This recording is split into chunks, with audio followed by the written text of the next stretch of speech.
Bonjour à toutes et à tous. C'est le deuxième jour de ce deuxième colloque de la décennie pour les sciences océaniques. Nous aurons aujourd'hui trois tables rondes où vous pourrez naturellement intervenir et poser vos questions. Et nous commençons avec les enjeux des écosystèmes marins extrêmes. La pression humaine s'étend à des environnements qui ont longtemps été inaccessibles ou en tout cas peu convoités, notamment les zones polaires et les grands fonds.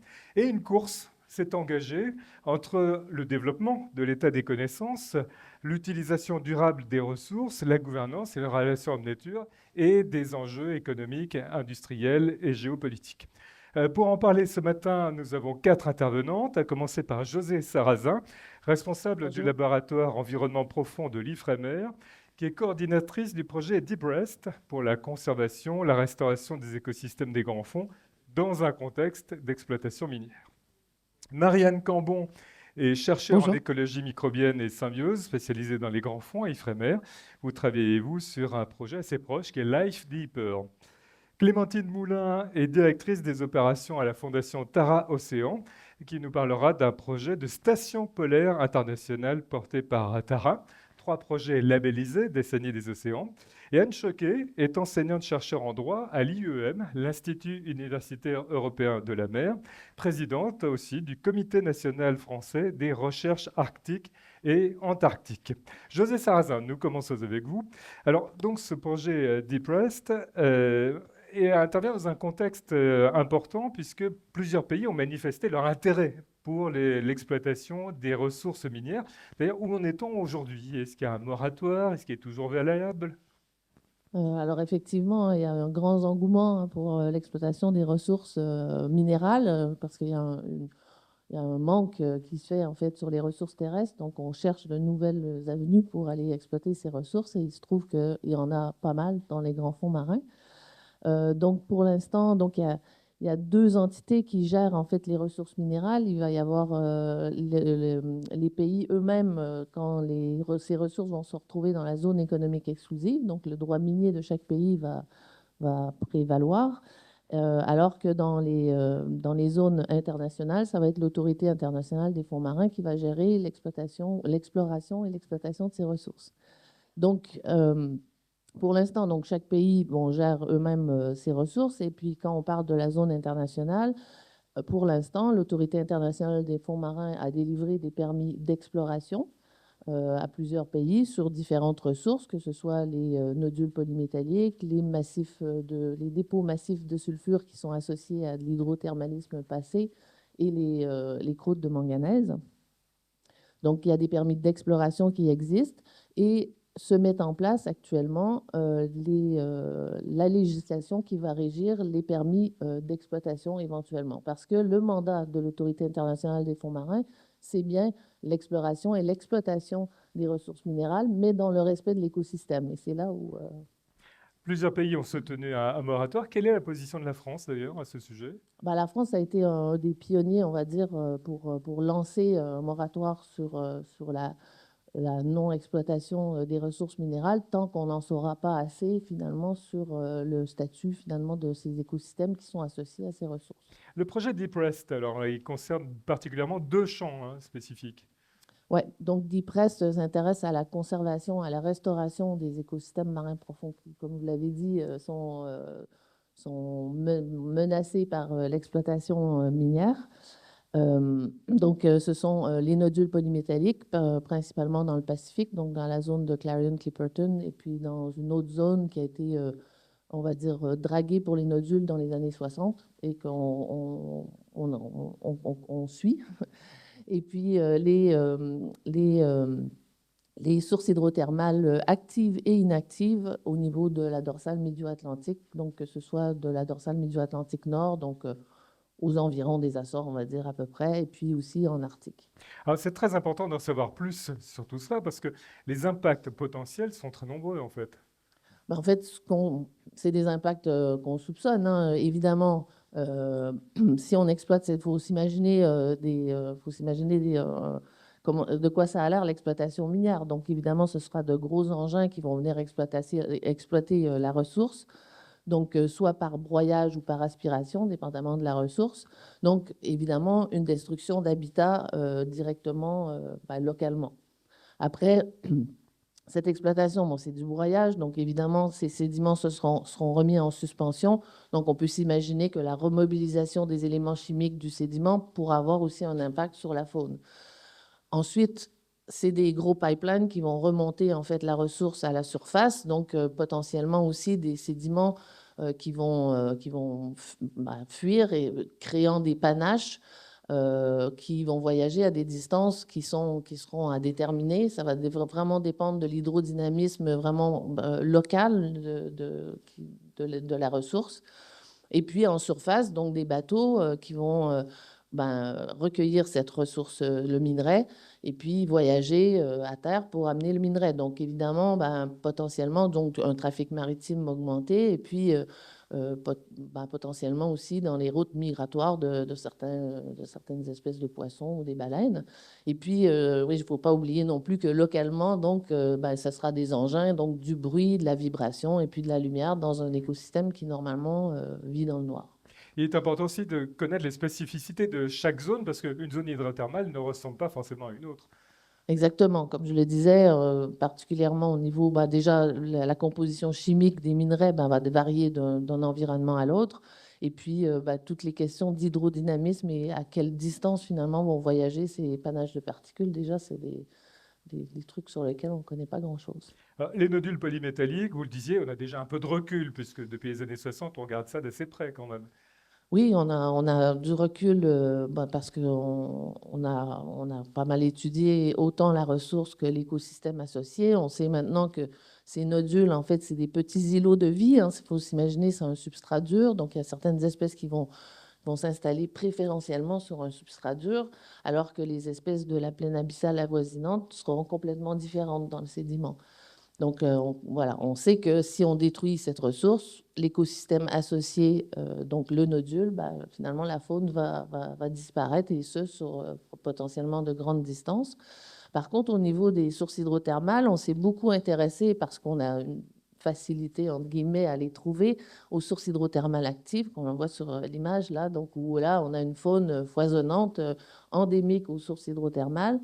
Par contre, ce qui va intéresser les industriels, c'est pas ces fumeurs noirs, ces zones extrêmement actives parce que bon, déjà l'environnement est corrosif et difficile à travailler et puis qu'il y a cette faune particulière. Mais ils vont s'intéresser à ce qu'on appelle les dépôts massifs de sulfure. Donc, c'est des anciens dépôts hydrothermaux qui se sont accumulés pendant des milliers d'années. Et puis, c'est sur ces dépôts, finalement, on a du mal à les trouver. On sait, on va finir par les trouver parce qu'on va être sur un champ hydrothermal, puis on va trouver ces dépôts inactifs, mais on ne connaît rien de la faune qui y vit. Il va y avoir quelques espèces suspensivores, mais on a montré déjà par des analyses préliminaires d'ADN environnemental que potentiellement ces sources inactives où on a en apparence rien seraient beaucoup plus riches en diversité que les sources hydrothermales actives. Donc, un grand besoin de découvrir cette faune, cette microfaune associée au sulfure inactif. Eh bien, on parle de sources inactives, mais est-ce que tout le monde est d'accord sur le fait qu'elles soient vraiment inactives? Eh ben non, c'est sûr, ça serait trop facile. Non, non, voilà, le truc, c'est qu'on connaît sur un champ hydrothermal, finalement, on va avoir, c'est une plomberie hein, qui va alimenter les sources hydrothermales actives, mais on connaît très peu de comment est fait ce réseau de fissures et de tuyaux qui va alimenter les sources hydrothermales. Donc, au départ, on prenait la température comme indicateur d'inactivité, mais finalement, on s'est rendu compte que même des environnements où on va aller avec le sous-marin et on va mesurer la température de surface, on va se rendre compte que si on enfonce un petit peu la sonde de température, il va y avoir un peu de chaleur. Donc, on ne sait pas comment tout ça est relié. Souvent, ces sulfures inactifs vont être à très grande distance des sources actives, mais potentiellement reliés d'une façon ou d'une autre par la plomberie de subsurface. Et pour revenir aux écosystèmes, il reste beaucoup à découvrir sur leur fonctionnement même. Ah ben, tout à fait.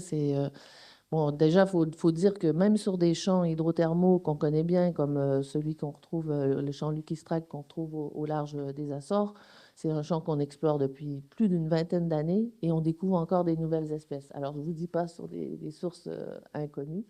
Donc, oui, il reste énormément à découvrir, même sur des espèces clés, comme des espèces qu'on connaît très bien. On connaît même pas leur biologie de base, comment ils se reproduisent, comment ils se disséminent d'un site à l'autre. Et ça fait partie des grandes questions, parce que comment ces écosystèmes sont reliés au niveau de leur connectivité, ben, c'est une question à laquelle il faudra vraiment répondre avant de pouvoir élaborer des stratégies de conservation qui tiennent la route. On s'interroge aussi sur le rôle de ces zones dans le piégeage du carbone.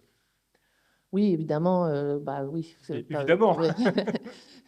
C'est sûr. Le rôle des sources hydrothermales sur l'ensemble de la géochimie des océans commence à être mis en lumière aussi. On se rend compte que c'est pas juste des écosystèmes et des environnements localisés, qu'ils ont quand même un grand rôle, notamment par exemple dans la dissémination du fer à l'échelle océanique.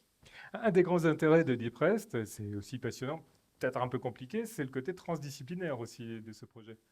Oui, c'était un appel, en fait, c'est un projet Biodiversa, Biodiverstore, qui a été lancé par l'Europe. Et l'intérêt bah, de ce projet, c'est que il implique autant des gens de sciences pures et dures, on va dire, que des sciences humaines et sociales. Qui sont purs aussi, hein. Ils sont purs et durs aussi, mais voilà. Donc c'est vraiment intéressant parce que pas la première fois, mais c'est vrai qu'on travaille rarement ensemble avec des économistes, des juristes, des gens qui s'intéressent à la gouvernance, des gens qui connaissent aussi le jargon de ces projets internationaux sur la juridiction, voilà, ouais, voilà, ce jargon. Donc c'est vraiment intéressant de, de, de- de discuter avec eux et puis de voir comment ils fonctionnent et d'apporter aussi des, euh, des réponses à nos questions, quoi. Et donc là aussi, il y a beaucoup de choses à mettre en place, à développer. Oui, tout à fait, ouais, c'est chouette. C'est tout à fait passionnant. Marianne Cambon, vous êtes également à Ifremer, vous allez nous Oui, parler du projet Life Deeper. Il y a un lien entre oui, oui. DeepRest et Life Deeper, quel est-il? Alors, en fait, Life Deeper, il a démarré un petit peu après et finalement, il se situe un petit peu en amont, puisque le but de Life Deeper, au départ, c'est d'essayer d'établir euh, le fonctionnement de base des écosystèmes sur un continuum du système hydrothermal actif dont parlait José. On a vu quelques images avec la vie foisonnante, le panache qui sort à 400 degrés, les animaux un peu plus loin. Pour aller jusqu'à ce qu'on appelait encore il y a peu de temps des écosystèmes, des massifs de sulfure inactifs. Alors effectivement, les dernières campagnes qu'on a pu mener ces 4-5 dernières années ont montré que lorsqu'on s'approche, si on pose le sous-marin et qu'on prend une température, non seulement c'est pas inactif, en fait c'est basse température. On est obligé d'appeler basse température. Sur le site TAG, qui est un des sites majeurs sur lesquels nous travaillons, à 3 km du point de sortie chaud, on a plein de monts qu'on pensait inactifs et que certains industriels ont probablement repérés aussi. Donc il a fallu plus de 10 ans pour commencer à les repérer les uns derrière les autres, puisqu'ils sont difficilement trouvables, si ce n'est à explorer à vue. Et effectivement, on a 15-20 degrés. Donc c'est une anomalie forte. L'eau de mer profonde est à 2,5. Et effectivement, là, si on bouge un tout petit peu les sédiments, on a des communautés microbiennes très importantes. Ça fait comme du coton, ça fait des flocons. Et puis, on a toute cette faune qui est de toute petite taille, qu'on est obligé d'utiliser. On va être obligé d'utiliser la loupe, voire le microscope. C'est ce qu'on appelle la méiofaune. Elle est cachée dans les sédiments et les sulfures. Et effectivement, il y a tout un écosystème qui vit là.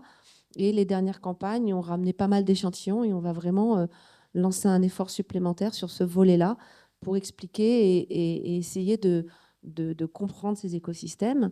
Et le but de Life Deeper, in fine, c'est effectivement de comprendre l'écosystème de la zone très active chaude jusqu'à ces écosystèmes qu'on va appeler maintenant de basse température. On arrête de dire inactifs. Et puis, on va essayer de le transférer jusqu'aux écoles, à tout niveau. On aimerait bien rentrer dans les manuels scolaires, pas seulement un recto verso dans un bouquin de 400 pages, un peu plus. Et puis, on voudrait rentrer aussi dans les écoles de politique, l'ENA, Sciences Po, tous ces gens qui n'ont pas fait beaucoup de SVT, de géologie depuis très longtemps, mais qui vont aller dans les arènes politiques internationales pour prendre les décisions dont parlait José, c'est-à-dire légiférer sur la haute mer et sur les ressources minérales en haute mer. Donc, pour légiférer, il faut avoir les bonnes clés, il faut aller voir les bonnes données, et donc on va essayer d'apporter quelques définitions. Alors pour revenir en amont à vos recherches, ce qui est tout à fait passionnant et utile évidemment, c'est que ça vous amène à développer de nouvelles approches. Oui, tout à fait. Alors, Life Deeper, il est comme dit Prest, hein, c'est très, très pluridisciplinaire. On part donc de la cartographie, on établit les routes du fond, la structure 3D. Ensuite, on fait toute la géochimie, la géologie. On a une approche très intégrée, c'est-à-dire qu'on a les mêmes échantillons pour toutes les disciplines de sciences expérimentales, biologie et microbio, géochimie, géologie. Et puis, on va échanger, du coup, on va essayer de transférer ça à travers une approche de compréhension de comment la science se fabrique. Le temps de la science est très lent. La science a besoin de refaire les choses, on refait d'expériences, on retourne sur l'année calendaire plusieurs fois sur la même zone pour voir si ce qu'on a observé est général ou particulier. Ça paraît bizarre, mais à 3500 mètres de fond, la crevette que vous voyez en image là, elle se reproduit que l'hiver, donc entre décembre et janvier-février. On ne comprend pas bien pourquoi, puisque les sources hydrothermales produisent de l'énergie toute l'année, ce n'est pas comme la photosynthèse. Donc voilà, il y a des choses étonnantes. Et puis, on va essayer d'expliquer du coup aux décideurs et comment la science se construit, pourquoi c'est long, pourquoi il faut refaire et pourquoi on ne peut pas répondre en 2 ans, bah, il y aura cet impact-là si vous faites ça ou tel impact si vous faites ça. Parce qu'aujourd'hui, comme l'a dit José, potentiellement, ça peut faire ça ou ça. Mais le potentiellement, il va falloir qu'on aille plus loin. Ah oui, parce que vous travaillez évidemment sur place, in situ, et puis aussi en Tout à fait. laboratoire. Enfin, c'est complexe et c'est C'est long. très complexe. Oui. Bah, déjà, l'accès aux campagnes à la mer, puisque pour aller sur nos zones de travail dans l'océan profond, il faut un bateau, des sous-marins. Donc déjà là, on a un temps qui est relativement long entre la demande, l'obtention de la campagne, sa réalisation. Et après, pendant 5-6 ans, on exploite les échantillons avec toutes les disciplines au laboratoire. Et puis bah, après, on va travailler avec les collègues de sciences humaines et sociales. Ça fait beaucoup de monde. Ça fait beaucoup de monde. On est à peu près 150 impliqués sur Life Deeper. Donc oui, ça fait pas mal de monde, mais en même temps, c'est ça qui est très intéressant parce que quand on a quelque chose de très intégré comme ça, on avance tous en même temps, puis on commence à parler nos langues différentes parce que chaque discipline a un langage. Des fois, le même mot ne dit pas la même chose entre deux disciplines. Ça a été un petit peu rigolo au départ d'ailleurs. Et donc, du coup, on est en train de se faire un petit thésaurus là, de notre langage. Et en même temps, c'est ce qui est passionnant. Et c'est ce qu'on a envie de transmettre aussi aux futures générations à travers les manuels scolaires jusqu'au lycée et aux universités et compagnie, quoi. Alors, vous parlez de langue et de langage, justement, c'est aussi une collaboration internationale. Alors oui, on collabore, alors moins fortement que dans le cadre de Biodiversa, qui lui est carrément un projet européen. Donc là, on est dans le cadre des appels France 2030 de l'ANR, avec l'ANR.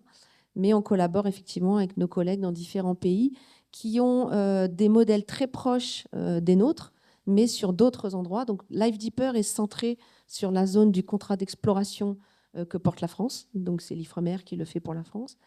Et on collabore avec tout le monde pour essayer de comprendre le fonctionnement global, parce que l'océan, il est un et unique, il n'y a pas de frontières. Donc ce qui se passe à un endroit, ça va partir un peu partout. On sait aujourd'hui que le panache hydrothermal, donc cette espèce de fumée qui part des sources hydrothermales, sur TAG, il part à plus de 5 à 10 km. On a encore des traces. Et je pense encore que si on développe des nouveaux appareils de mesure, on verra qu'il va encore plus loin, parce que là, on est limité par la technologie. Et donc, il y a tout ce travail-là aussi à faire, technologique, pour aller plus loin. Et effectivement, donc on intercompare avec tous les océans et tous nos collaborateurs dans différents pays. Mais c'est vraiment une démarche scientifique classique et qui est le cœur de notre métier, d'aller comparer un peu partout ce qui se fait et de recouper les résultats. Vous avez évoqué les limitations technologiques, il y a peut-être aussi quelques limites humaines, parce que ce sont quand même des petites équipes qui travaillent tout ça. Alors ça, c'est notre gros souci actuellement. C'est qu'on est très très peu nombreux à travailler déjà sur l'océan de façon générale, pourtant 70% de la planète, très impliqués dans le climat global de notre planète. Et alors l'océan profond, bah alors on est encore un pouillème de la recherche internationale. Ce sont des toutes petites équipes, effectivement.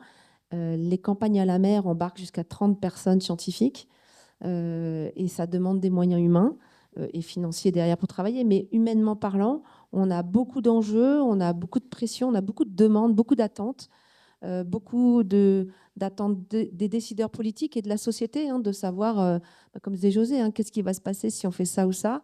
Et on a envie de répondre, il va falloir 2 ans et 25 personnes pour vous répondre, mais les 25 personnes, on ne les a pas. Donc, on essaye de former le plus possible de jeunes, mais derrière, c'est vrai qu'on n'est pas assez nombreux. Il faut grossir les équipes, ça c'est sûr. des décideurs politiques, des financeurs un peu taquins pourraient vous dire l'intelligence artificielle, le jumeau numérique vont permettre de vous aider. Certes, alors le jumeau numérique, on est en plein dedans d'ailleurs, sauf que le jumeau numérique, il faut commencer par l'alimenter par des données qu'on n'a pas.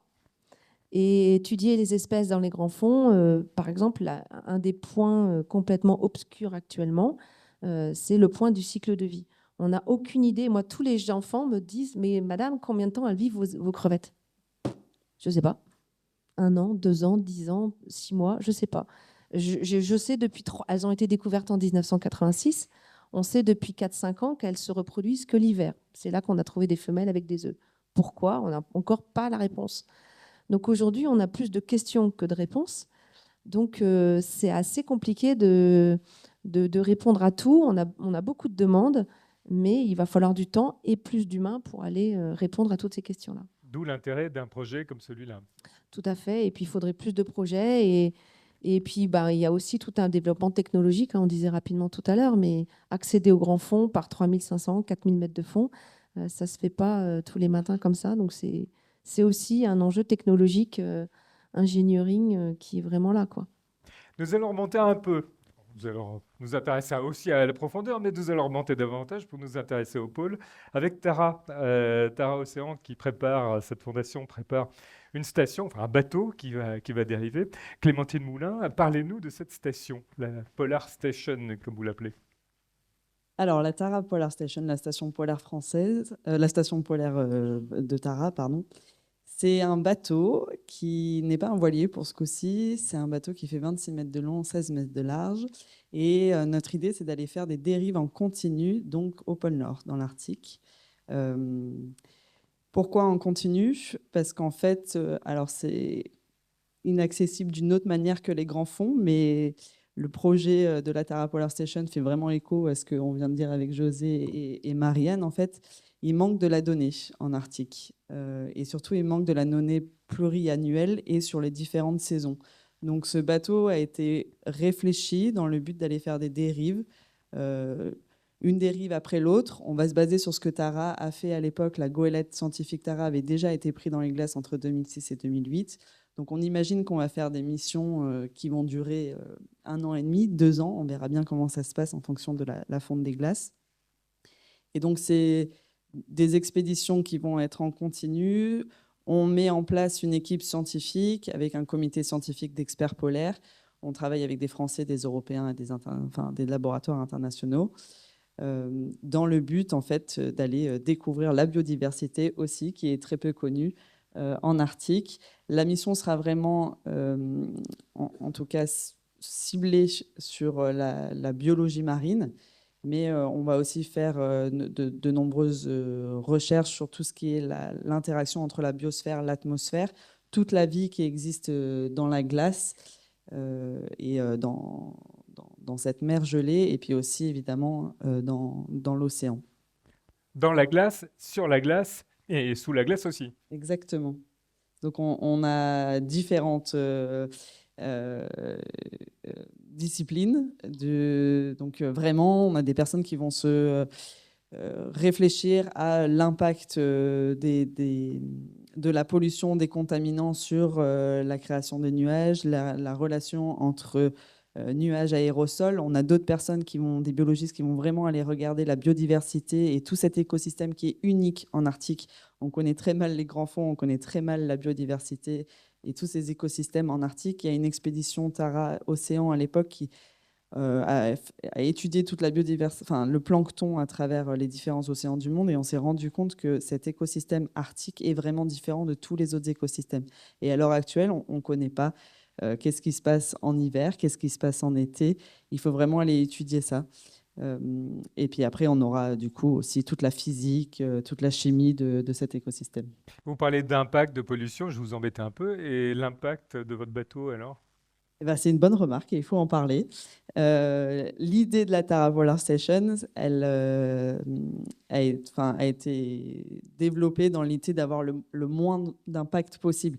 On va pas vous mentir, l'éolien, le solaire, surtout quand la moitié du temps il fait nuit, bah, ça fonctionne pas vraiment. Donc, pour développer, pour la vie à bord et pour déployer les instruments scientifiques, on va utiliser des groupes électrogènes. C'est certain, mais c'est minime l'impact par rapport à d'autres bateaux, d'autres brise-glaces qui peuvent aller faire des études sur place. Et après, je ne vais pas rentrer dans les détails, mais tout a été réfléchi évidemment pour recycler, pour compacter, pour tout garder à bord. Et on suit évidemment les différents codes polaires dans cette région. Alors, que pouvez-vous nous dire sur l'équipe ou les équipes scientifiques qui sont à bord? Eh bien, qu'elles sont nombreuses et que le projet est en cours, donc ce n'est pas encore fini. On a déjà différentes questions scientifiques pour cette première dérive. La première qui va durer 2 ans, on l'espère, le bateau est en construction à l'heure actuelle, mais on espère lancer la première expédition en 2026. On a un consortium scientifique qui est en train de se mettre en place. On travaille avec les experts polaires en France, en Suisse, en Allemagne, en Norvège, au Danemark, avec le Canada, les États-Unis évidemment. On ne travaille plus avec les Russes à l'heure actuelle, même si c'est très important de travailler avec eux dans cette région. On impacte les communautés locales aussi. Et ouais, C'est un travail partenarial important, hein. Oui, c'est très. Bah oui. Ouais. Nous, Tara, évidemment, on met ce bateau en place, mais la science est faite par les scientifiques et les laboratoires avec lesquels on travaille, on collabore. Avec, évidemment, allais-je dire, un travail important de sensibilisation, de communication, notamment vers le grand public. Oui, bah c'est la mission de la Fondation Tara Océan, c'est d'explorer à travers de la recherche océanographique, que ce soit avec Sagoel et Tara ou prochainement avec la Tara Polar Station, mais c'est aussi de partager au grand public, aux écoles notamment, aux politiques aussi, pour aller prendre les bonnes décisions. Et donc avec la Tara Polar Station, on va continuer à faire ce que fait la Fondation Tara, c'est-à-dire sensibiliser le grand public, développer des projets aussi avec le ministère de l'Éducation en France. Évidemment porter les messages très importants. On n'a qu'un océan. L'Arctique est l'Arctique est un océan connecté. Donc, ce qui se passe en Arctique ne reste pas en Arctique. Donc, porter ce message aussi au niveau des politiques. Et on espère avoir un peu une Tara Polar Station ou qu'on appelle un grand contrôle en France, quelque part, à Paris, ou alors qui bougera un peu de partout, peut-être chez Océanopolis, pour montrer un peu la vie qui se passe à bord de ce genre de station, dans le froid polaire, dans la nuit. Vous nous avez parlé des décideurs politiques que vous souhaitez évidemment sensibiliser, de la population, hein, dans son ensemble, et les entreprises. Alors, on travaille étroitement avec le secteur privé au sein de la Fondation Tara Océan, plus spécifiquement à l'heure actuelle sur les questions du plastique. On a des partenaires qui peuvent hérisser le poil de certaines personnes quand on les voit, par exemple, sur le bateau ou sur nos différents médiums de communication. L'idée, en fait, c'est de leur apporter des réponses, comment faire évoluer les choses. Par exemple, on travaille avec Bic, les petits briquets, tout en plastique. Les stylos aussi. Les stylos, tout à fait. Et pourtant, je ne fume pas. Et donc, dans l'idée de leur dire, bah, voilà où vous êtes censé aller, voilà où vous êtes, on vous donne des clés pour avancer. Et donc, on a un expert à la Fondation d'économie circulaire qui va faire ce relais. Anne Choquet, vous êtes juriste. Alors, pour les juristes, les régions polaires constituent aussi un beau terrain d'étude. Oui, tout à fait. Effectivement, moi je dis souvent, c'est que les régions polaires sont un véritable laboratoire pour les recherches en sciences dites dures, hein, mais également voilà, pour les juristes, un lieu exceptionnel de création de la façon de gérer les régions, de la façon d'adopter des règles et de tester des types de règles qui pourraient être reprises ailleurs. Est-ce que les scientifiques vous posent beaucoup de questions juridiques? Oui, peut-être un peu, j'aurais bien aimé un peu plus, parce que finalement, il y a, là, on parlait tout à l'heure du vocabulaire, effectivement, les juristes aiment bien les mots et qu'on ne se pas de zone, par exemple, mais le droit est peut-être vu aussi comme une contrainte. J'entends souvent, surtout pour l'Antarctique, on me dit, ouais, quand même, c'est un peu dur, tous ces dossiers que l'on doit déposer, les demandes d'autorisation, la procédure est longue. Mais après, il faut bien voir que le droit doit être vu plutôt comme un investissement.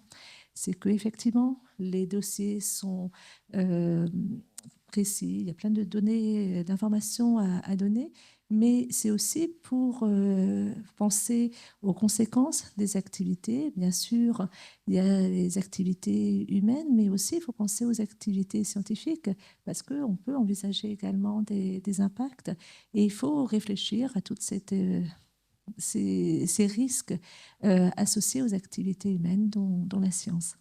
Donc, si on comprend bien, l'Arctique et l'Antarctique ne sont pas des régions de liberté. On ne peut Loin pas de faire là. tout ce qu'on veut. Voilà, loin de là. C'est véritablement l'image que l'on a des régions polaires, que ce soit l'Arctique ou l'Antarctique. On a l'impression de pouvoir y aller, c'est blanc, c'est beau, c'est grand. Finalement, on lit souvent, et notamment dans la presse, cela, c'est que il y a un sentiment de liberté. Or, il y a plein de règles. Alors, bien sûr, on ne va pas gérer de la même manière l'Arctique et l'Antarctique. Tout simplement parce que l'Arctique, c'est un océan, l'Antarctique, c'est un continent. Donc, on a une approche différente. En Arctique, on a donc un océan bordé par des États. Et ces États côtiers vont se comporter comme partout dans le monde. Oui, on voit bien pourquoi la France s'intéresse aux eaux au large de son territoire. En Arctique, c'est la même chose. Donc, les États côtiers vont prendre des décisions pour leur territoire terrestre, pour les eaux autour de leur territoire. Donc là, c'est vraiment une approche nationale, avec une volonté néanmoins d'avoir une approche internationale. Et pour l'Antarctique, là, on a une approche différente, parce que l'Antarctique, c'est un continent. Il y a 7 États qui ont émis des prétentions territoriales, dont la France. Et ces États ne font pas l'unanimité. Les prétentions territoriales sont parfois acceptées par les voisins, par exemple. Donc, typiquement, la France et l'Australie se reconnaissent leurs prétentions territoriales. Il y a des États qui ne reconnaissent pas ces prétentions territoriales parce qu'eux-mêmes ont des prétentions territoriales. C'est le cas, par exemple, en péninsule antarctique. On a l'Argentine, le Chili, le Royaume-Uni qui ont des territoires qui se chevauchent, donc ils ne vont pas reconnaître leurs voisins. Et enfin, il y a des États qui ne reconnaissent pas du tout l'idée de pouvoir s'approprier une partie du continent antarctique, et qui aimeraient plutôt que l'Antarctique soit un espace international. Et en fait, le traité sur l'Antarctique, qui a été adopté en 1959, établit ce qu'on appelle un gel des prétentions territoriales. Donc, c'est-à-dire, on garde ces approches. On a en fait un non-accord. Les États ne sont pas d'accord sur le point de départ, le territoire. On a gelé les prétentions territoriales. Ceux qui ont des prétentions territoriales peuvent continuer à dire « c'est chez moi, pourquoi pas ?» Et face à eux, les États peuvent accepter ou pas. En revanche, ce qui a été décidé, c'est de pouvoir coopérer. De pouvoir coopérer parce que l'Antarctique, c'est un espace exceptionnel. Et cette coopération est importante. Et donc, les États ont choisi de coopérer pour mener des activités scientifiques, mais également gérer les autres activités et rechercher au maximum des règles adoptées au niveau international. Oui, parce qu'à chaque fois qu'il y a une nouvelle activité, il y a des nouvelles règles qui arrivent derrière. Oui, et là, on essaye d'être proactif, donc ça, c'est pas facile. On le connaît bien en matière de pollution marine, par exemple. Il a souvent fallu attendre des catastrophes pour avoir une réaction juridique. Donc, oui, c'est pas facile. Alors, moi, j'ai la chance de participer aux négociations internationales, donc depuis pas mal d'années maintenant, donc au sein de la délégation de la France. Et pour les réunions du traité sur l'Antarctique, la particularité, nous sommes 56 États, on est 29 États à avoir un droit de vote, et toutes les décisions, quelles qu'elles soient, sont prises au consensus.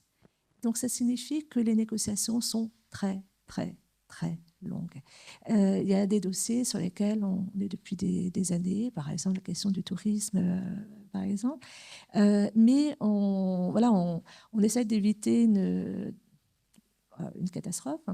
Et quelquefois, on a des coups d'accélérateur quand même qui sont dus à des catastrophes, donc style marée noire, donc en 1989, donc même année que l'Exxon Valdez en Arctique.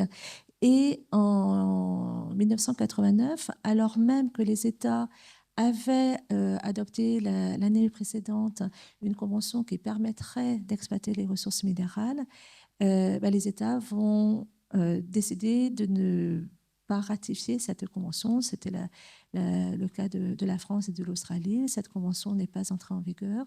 Et depuis, on a eu un nouveau traité, le protocole de Madrid sur la protection de l'environnement en Antarctique, qui interdit l'exploitation des ressources minérales. Et alors là également, on lit souvent que ce n'est qu'un moratoire. Non, c'est une interdiction. On ne prévoit pas la fin de cette interdiction. Il y a une évolution qui peut être envisageable. On peut revoir cette interdiction, lever l'interdiction, mais à des conditions très, très précises. Parce que souvent, on entend dire qu'en 2048, il n'y aura plus de moratoire, il n'y aura plus d'interdiction. Alors, 2048, ça correspond à 50 ans après l'entrée en vigueur du protocole de Madrid sur la protection de l'environnement. Donc, le protocole a été adopté en 1991. Il complète donc le traité de 59. Il le complète sur toute une approche environnementale. Et actuellement, si on voulait lever l'interdiction des activités relatives aux ressources minérales, il faudrait le consensus donc des 29. À partir de 2048, il est possible d'envisager une conférence qui permettrait de réfléchir à cette levée. Mais après, les conditions sont quand même très précises. On a l'obligation d'avoir un régime juridique qui permettrait cette gestion des activités relatives aux ressources minérales tout en protégeant l'environnement. Et après, il y a des conditions également non plus de consensus d'unanimité, des parties consultatives, donc c'est-à-dire les États qui ont un droit de vote. Mais alors, au lieu de 29 États actuellement, on passerait à 26 États. Donc, on a quand même des garanties. Mais il n'empêche qu'il faut bien se dire que c'est peut-être qu'en 2048, ça sera nécessaire d'aller exploiter les ressources minérales. Peut-être qu'on ne pourra pas aller rechercher les ressources où on va actuellement. Donc, les États ont quand même gardé une porte de sortie, mais avec des conditions très strictes. Et en tout cas, c'est loin d'être automatique. Et 2048, oui, la date existe, mais je pense actuellement, en tout cas, c'est pas la fin du traité. Le traité, que ce soit le traité de 59 ou le traité de 1991, les traités n'ont pas de fin. C'est juste des conditions de modification. Et quoi qu'il en soit, il faudra véritablement prendre en considération les risques environnementaux associés. Là, je rejoins ce que disait tout à l'heure José, tant au moment de l'exploitation, mais également après, bien sûr, si on exploite le pétrole en Antarctique, ça ne sera pas pour utiliser le pétrole en Antarctique, il faudra le transporter. Et la navigation est quand même pas évidente dans ces régions. Voilà donc pour les ressources minérales. Ça dit, il y a d'autres sujets où là, vous souhaiteriez que le cadre réglementaire soit un peu plus contraint, parce que de nouvelles activités sont en train de se déployer. Notamment le tourisme. Il y a, que ce soit donc pour l'Arctique ou l'Antarctique, on connaît non seulement une augmentation des activités humaines, mais également une diversification des activités humaines. Il y a toujours eu du tourisme dans les deux régions. Il y a de plus en plus de touristes néanmoins. Certaines compagnies mettent en avant l'idée de tourisme de la dernière chance. Allez-y avant qu'il ne soit trop tard. Allez voir les glaces avant qu'il n'y en ait plus. Trop aimable. Voilà. Et effectivement, là, on constate, et donc bien sûr, ça reste une activité encore de croisière, mais principalement, mais il y a également d'autres activités qui sont proposées. Je ne sais pas, aller faire du kayak, mais ça devient assez classique. Mais maintenant, on va aller danser sur la banquise, aller faire de la montgolfière. Il y a plein de choses. Et automatiquement, là, il faut réfléchir aux risques et prendre des règles qui soient adaptées. C'est pas évident parce que certains États peuvent avoir intérêt d'avoir ce tourisme. En revanche, il est effectivement indispensable de renforcer les règles et d'imaginer d'autres règles pour faire face, parce que que l'on soit en Arctique ou en Antarctique, un accident prend une ampleur encore plus importante qu'ailleurs. La moindre catastrophe devient une énorme catastrophe, si je peux dire. On n'a pas les équipements comme on a dans d'autres régions. On n'a pas non plus une facilité d'accès. Il faut bien se rendre compte qu'on est très loin des autres régions. Donc porter secours n'est pas facile. Et quelquefois, on peut avoir aussi une succession de difficultés. Je pense par exemple en Antarctique à l'académique Chokalski. C'était un navire qui s'est retrouvé coincé dans les glaces. Et en fait, après, les différents navires qui ont voulu porter secours. Il y avait un navire russe, donc le premier était un navire russe, après on avait un navire australien et un navire chinois qui se sont également après retrouvés coincés dans les glaces. Donc il y a plein de règles à renforcer. Bien sûr, petit à petit, on renforce. Donc maintenant, il faut avoir une assurance. On exige aussi des comportements. Par exemple, là, la grippe aviaire que l'on voit apparaître cette année, il y a plein de comportements à inciter. Parce que les règles ne sont pas toujours obligatoires, mais en tout cas, on demande aux opérateurs touristiques de faire attention. Aussi, beaucoup de sensibilisation. Là aussi, sensibilisation, par exemple, du côté des explorateurs qui ont envie de faire un exploit sportif. Et après, il y a quand même des risques associés. Donc, il faut réfléchir à cela. Alors, moi, je dis souvent, l'interdiction totale des activités touristiques, pour moi, ça serait un échec. En revanche, il est indispensable de renforcer les règles, d'adopter des nouvelles règles qui vont également vers des interdictions, des interdictions de certains lieux, interdiction de certaines activités. Je ne sais pas comment. Je prends souvent l'exemple des drones. Je ne vois pas l'intérêt pour les touristes d'utiliser un drone dans la région polaire. Les drones, il y a plein de belles technologies, mais en revanche, c'est peut-être pas adapté au froid. Il tombe. Qu'est-ce qu'on en fait? On le laisse au fond de l'eau? Comment ça se passe? Donc là, oui, on devrait pouvoir modifier. Voilà. Les juristes souhaitent donc davantage de règles, hein, on entend bien.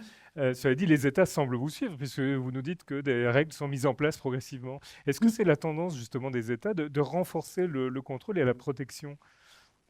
Alors, renforcer la protection, oui. Alors, déjà, rappeler régulièrement les règles. Là, par exemple, sur l'interdiction des activités relatives aux ressources minérales, par exemple, on a régulièrement un rappel des États pour dire, voilà, on garde ces règles. La difficulté pour l'Antarctique, c'est le consensus.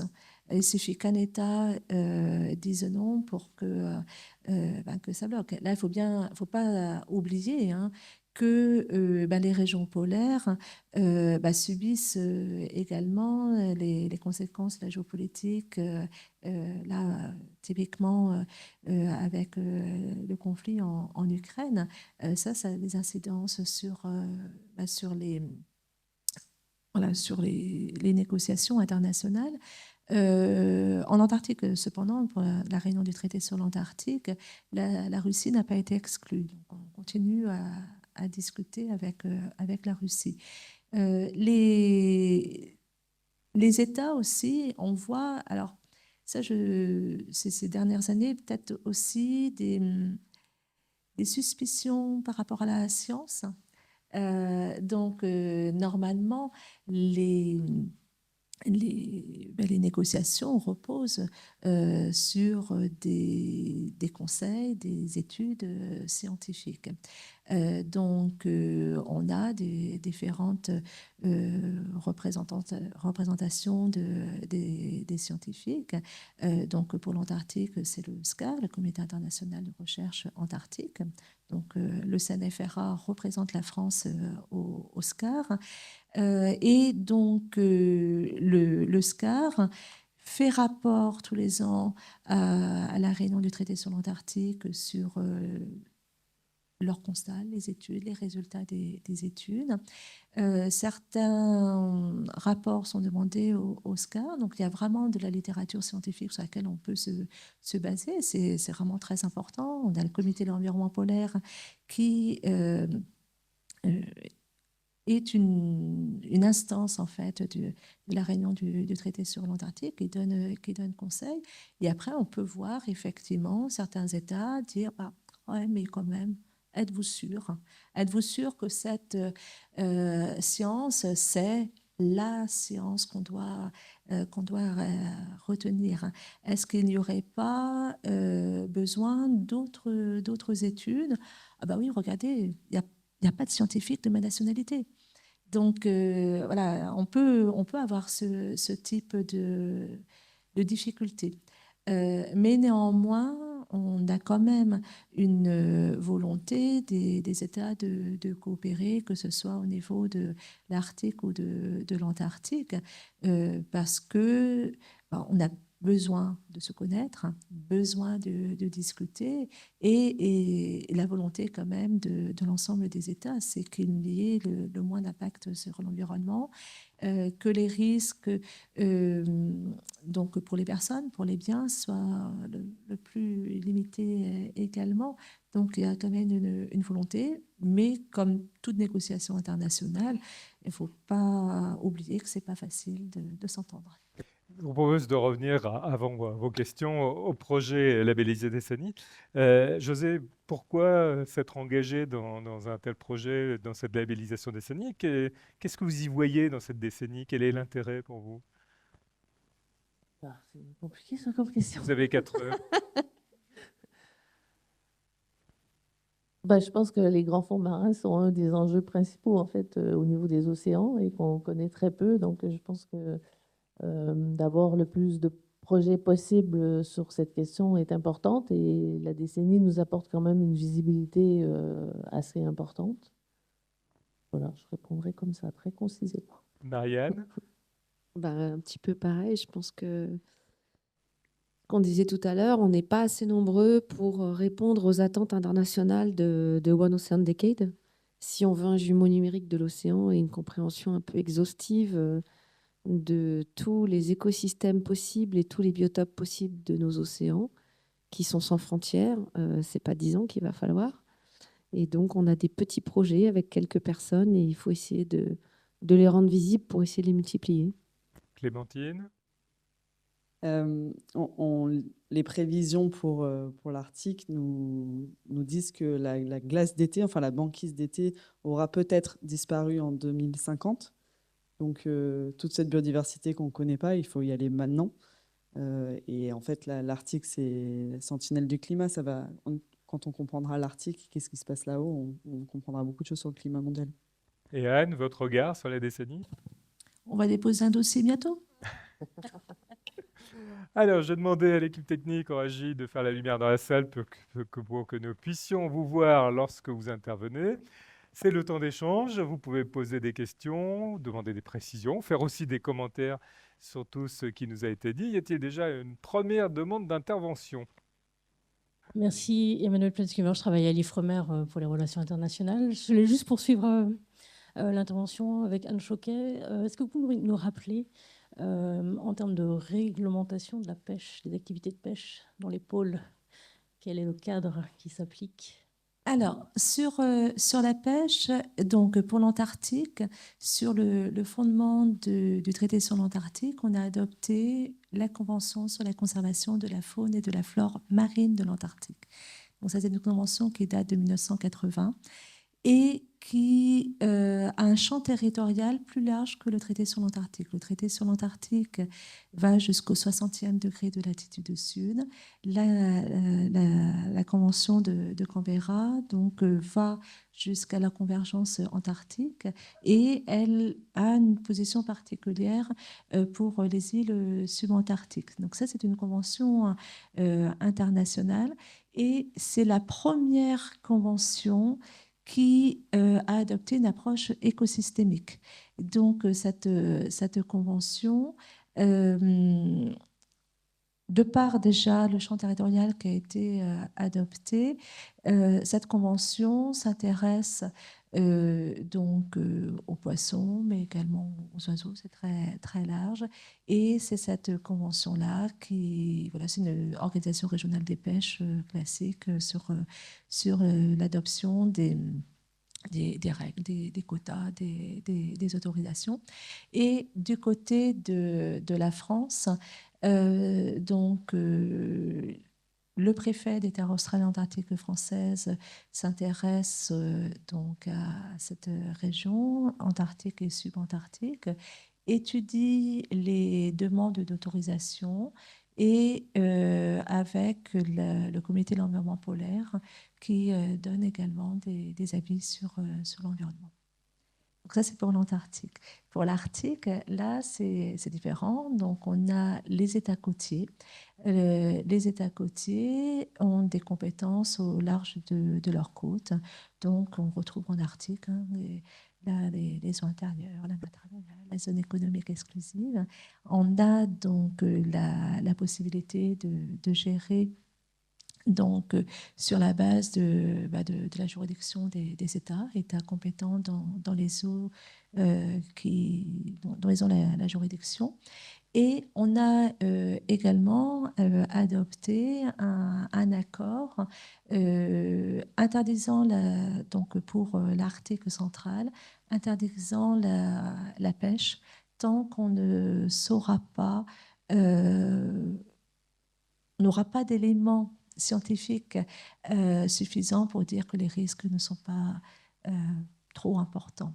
Donc, l'idée, c'est que pour le moment, la pêche dans le Arctique central n'est pas autorisée, mais il est prévu que les États donc, reviennent régulièrement sur cet accord pour voir de quelle manière pourrait-on continuer sur ce moratoire et après de voir de le prolonger.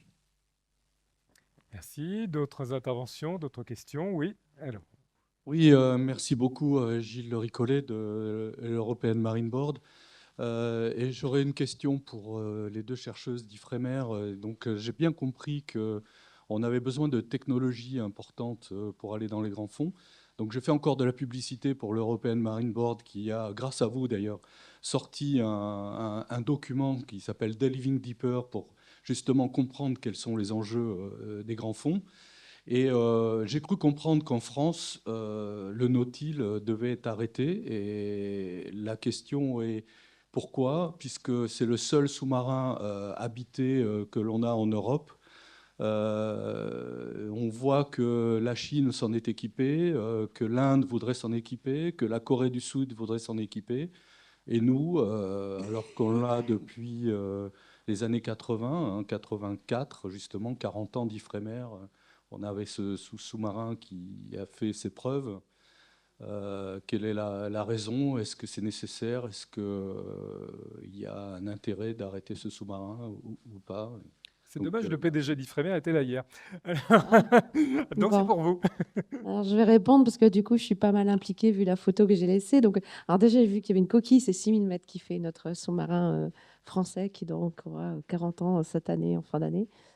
et plus de 2000 plongées sans souci. Il a encore bien travaillé en fin d'année avec nous. C'est vrai qu'en 2000, alors déjà ça a eu lieu en 2008, une question sur on le garde pas, puisque alors c'est un sous-marin, hein, donc on rentre dedans, on est 3, on a un pilote, un copilote qui sont des spécialistes et un scientifique qui dirige la plongée, scientifiquement parlant, pour les échantillonnages et les prélèvements et les mesures. Et il faut du personnel qui est formé, et c'est relativement long de former un pilote. Il faut 50 plongées, plusieurs années, et tout le monde ne peut pas être pilote puisqu'il faut être très calme, très posé, c'est aussi un caractère. Donc voilà, c'est un outil où on descend avec des personnes jusqu'à 6000 mètres. Ça peut faire peur à certains, politiques, hein, souvent, parce que les scientifiques, on a plutôt hâte de descendre. Et donc, en 2008, les scientifiques ont expliqué l'intérêt de ce sous-marin et l'importance. Donc, on a 2 types de systèmes d'intervention, enfin même 3. On a des systèmes qui sont des espèces comme des drones sous-marins, on programme à bord et puis ils font des zigzags au fond, ils font des mesures ou des photos, ce qu'on appelle des AUV. On a des ROV, c'est des robots avec un câble, et donc ils sont rattachés au bateau en permanence, et donc le bateau est juste de derrière et suit le robot. Et c'est des outils super pour rester très longtemps sur une petite zone, pour rester 2 jours d'affilée. Il n'y a personne dedans, donc il remonte les images, il fait les prélèvements, et c'est bien quand on tourne sur une zone assez petite. Et puis il y a le sous-marin, les sous-marins, donc le Nautil, hein, l'Alvin qui est un peu plus vieux, l'américain, le Shinkai un peu plus récent qui est japonais. Il y a 3 Jialong chez les Chinois. Et donc les Coréens et les Indiens sont en phase d'en avoir aussi. Et ceux-là, par contre, ils n'ont pas de fil à la patte. C'est-à-dire le sous-marin, il est lâché, il fait ce qu'il veut au fond, enfin, ce que veut bien faire le pilote avec le scientifique qui lui demande, et il peut faire jusqu'à 5-6 km. Bon, et alors ce Nautil, alors? Et donc, voilà, donc en 2008, on a eu le problème. En 2015, c'est revenu sur le tapis. On nous avait annoncé un probable arrêt. Là, pareil, on a refait un dossier scientifique. On a essayé de discuter beaucoup avec nos collègues internationaux, l'importance de l'international, donc américains et japonais principalement. Et on a essayé de démontrer l'importance de garder l'ensemble des capacités, c'est-à-dire l'AUV, le ROV, le sous-marin. C'est complémentaire, c'est indissociable, il y a besoin des 3 approches. Et là, normalement, dans le cadre de France 2030, on espère pouvoir à minima maintenir le Nautil plusieurs années de plus, voire même lui faire une jouvence, c'est-à-dire l'upgrader, ce qui est arrivé à l'Alvin il y a quelques années, qui a été remis vraiment avec de l'informatique et tout ça. Donc là, voilà, on espère pouvoir revoir tout ça, et on est en train de travailler sur ce projet-là actuellement avec les équipes. Alors, une fois de plus, on se retrouve avec des petites équipes. On a besoin de technologues, d'ingénieurs, de programmateurs, d'électroniciens, enfin des gens de compétences vraiment importantes, et c'est difficile de recruter, et c'est difficile d'avoir des postes. Donc, il y a une attente dans Océan Handicap, il y a une attente dans France 2030, les plans de relance. Il va falloir des humains.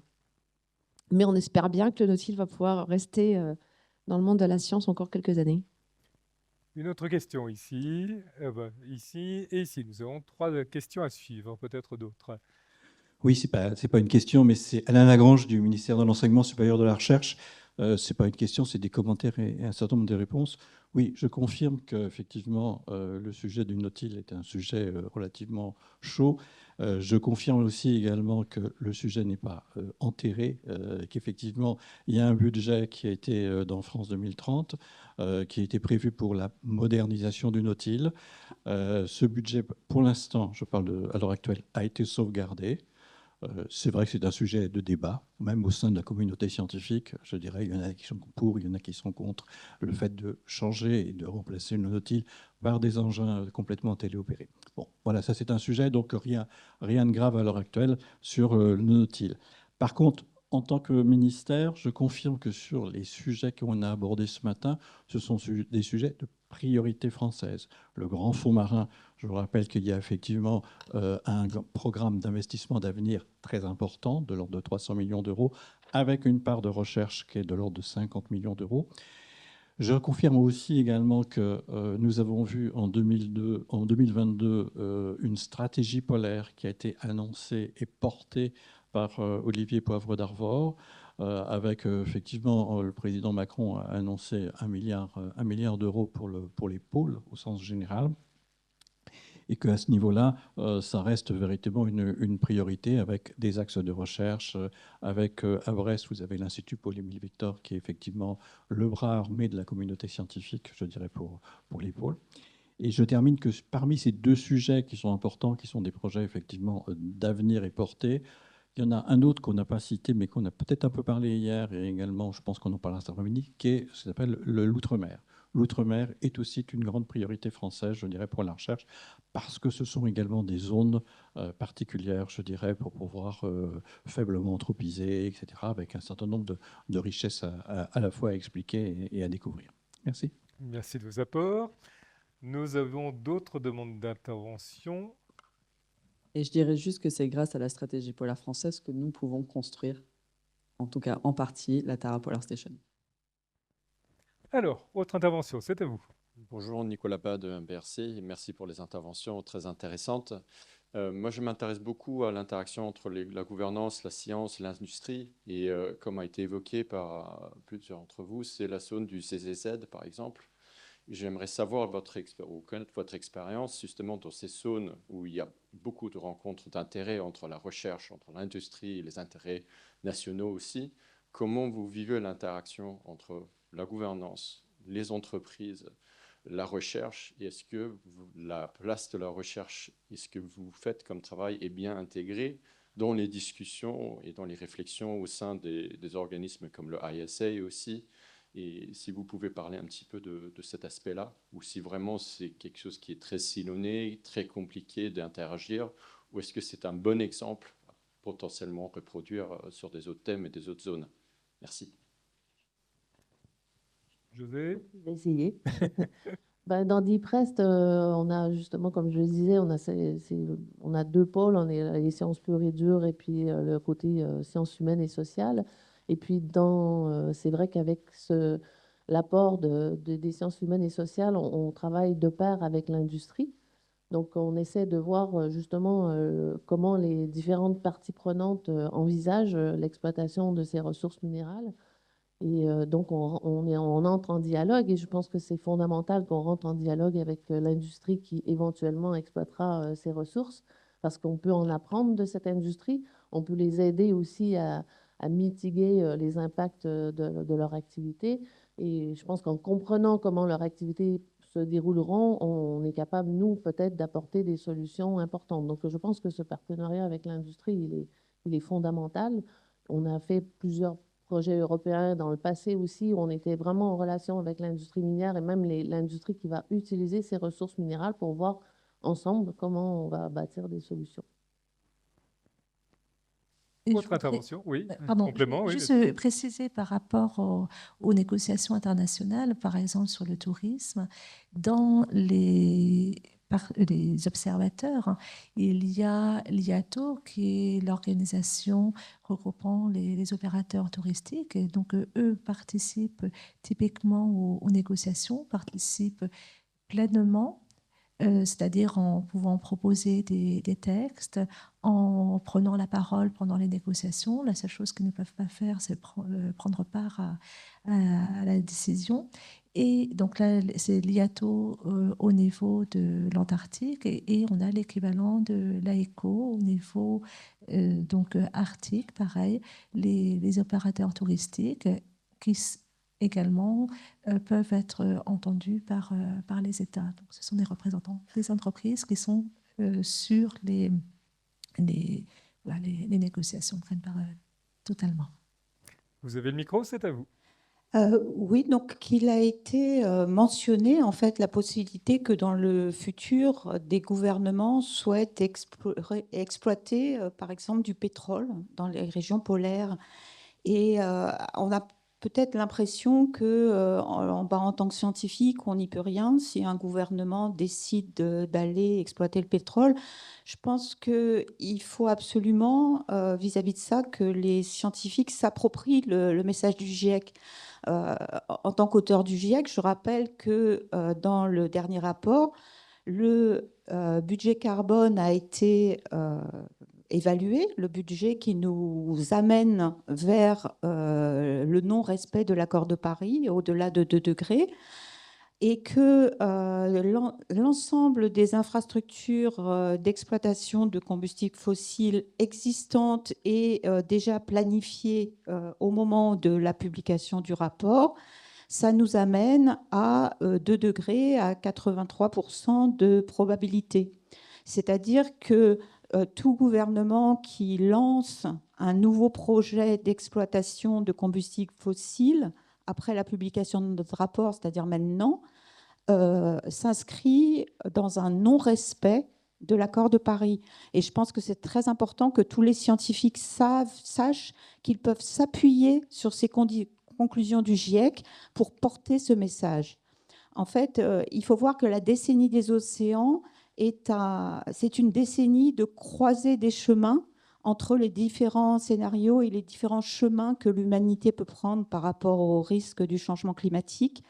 Et lors de cette décennie, il faut vraiment porter de la première année de la décennie à la dernière ce message de s'engager sur une trajectoire vertueuse et respectueuse de l'accord de Paris. Merci, engageons-nous et nous allons nous engager avec du slam à présent pendant que la tribu du verbe se met en place. Nous pouvons remercier nos 4 intervenantes.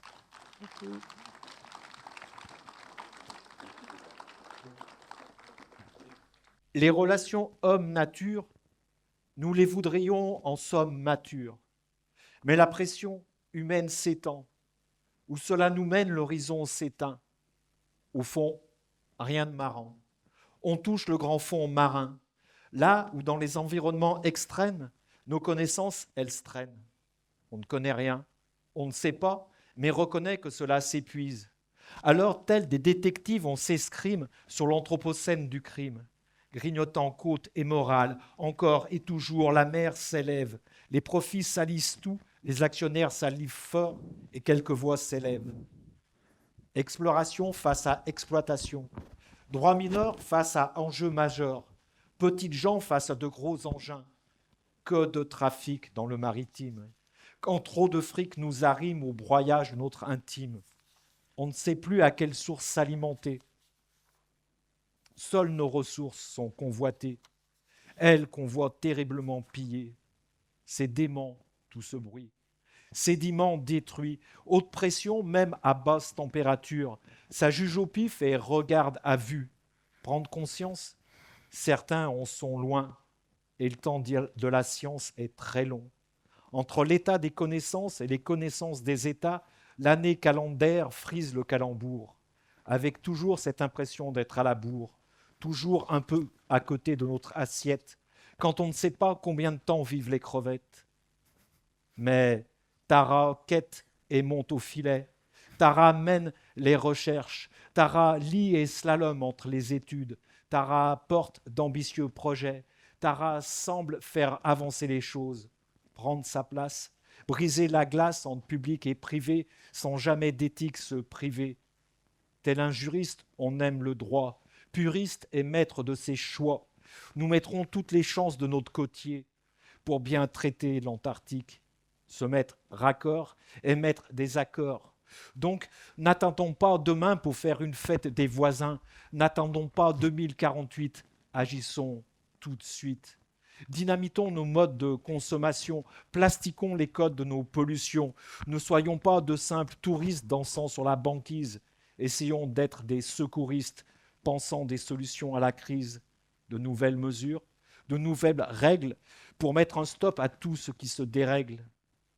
Face à ce drone de constat, je prône un combat. Devant nous, le domaine des possibles. Et aujourd'hui, personne n'est plus seul. Alors allons-y maintenant, que tout soit main tendue, que nul ne soit à faune, que nos rêves en aient fleur. Dans ce jeu de cartes, cette belote, tout à chacun est un pilote. Nous sommes tous complémentaires. Nul ne s'y complaît si on terre. La preuve, c'est nombreux commentaires pour que se gomme l'austère. Nombre d'interventions, nombre d'inventions, d'observations, de négociations, de décisions pour mettre en œuvre des solutions. Ainsi, ne nous cachons pas derrière des prétextes. Repensons notre quotidien, car contrairement à ce texte, les traités n'ont pas de fin. Je te laisse me rassurer.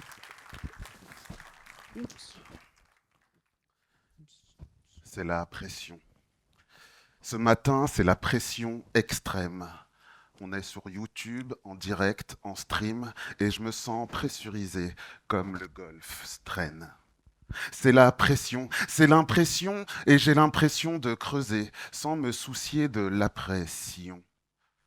Je la sens près, toute près, je la sens presque, je la sens pressante, oppressante, et la pression, il y a comme un os, il y a comme un océan entre nous. Ah, vous m'entendez ? Au silence, silence des grands fonds, entre exploitation et exploration, j'entends l'écho, l'écosystème des zones polaires et j'en connais tout un rayonnement solaire. Mais j'ai du mal à exprimer mes sédiments. Difficile de distinguer le vrai de la faune. Je manque de panache, c'est dément, c'est des mots, mais est-ce que l'exploitation se démine ? On dérive au large des désaccords, près des Açores, on manque de ressources comme on manque de ressorts. À se demander, tout ça, à quoi ça sert ? Tout ça, c'est bien, mais on ne sait même pas ce qui se passe en hiver. Mettant de côté tout ce qui ferait mal, avec Ifremer, pour être reconnu par mes pairs, j'atteins la limite antarctique des sciences océaniques pour un article. C'est la pression du coup, j'ai du mal à mettre de l'ordre dans mes prétentions. Territoriale est la tension, industrielle est l'intention. J'ai un nautique, un protocole de Madrid, une armada technologique, une implacable logique et la lumière à tous les étages pour finir sur un recto verso dans un bouquin de 400 pages. C'est âpre, c'est la pression. Coincé entre conservation et conversation, des oasis de vie à explorer à vue, et nos échanges manquent étrangement de sulfure. Tout est calme dans nos discours hydrothermales. On ne s'excite pas comme si on avait peur de l'hypothermie. C'est la pression. Il y a des zones d'intérêt, terribles, réelles, qui se dessinent, mais on n'y peut rien si un gouvernement décide. Tiraillé, en plein désaccord de Paris, je sens que je suis en pleine combustion fossile.